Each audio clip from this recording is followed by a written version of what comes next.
2026 সালের এসএসসি ও সমমানের পরীক্ষার পরিমার্জিত সিলেবাস ও নম্বর বণ্টন প্রকাশ করেছে জাতীয় শিক্ষাক্রম ও পাঠ্যপুস্তক বোর্ড এনসিটিবি। শনিবার এনসিটিবির ওয়েবসাইটে বিজ্ঞান, ব্যবসায় শিক্ষা ও মানবিক বিভাগের মোট 32টি বিষয়ের সিলেবাস প্রকাশ করা হয়েছে।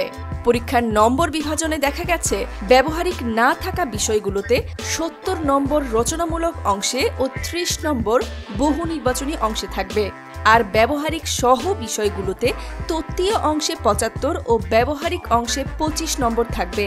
আবার 75-এর মধ্যে তত্ত্বীয় অংশে 40 নম্বর ও বহু নির্বাচনী অংশে 25 নম্বর থাকবে। আওয়ামী লীগ সরকার প্রণীত নতুন শিক্ষাক্রম বা জাতীয় শিক্ষাক্রম রূপরেখা 2021 আনুষ্ঠানিকভাবে বাতিল করে অন্তর্বর্তী সরকার। তাই 2025 সালে পরিমার্জিত শিক্ষাক্রম চূড়ান্ত করে 2026 সাল থেকে তা পরিপূর্ণরূপে কার্যকর করা হবে। 2025 সালের শিক্ষার্থীদের জন্য অনেকটা আগের শিক্ষাক্রমের ধাঁচেই পাঠ্য বই বিতরণ করা হবে।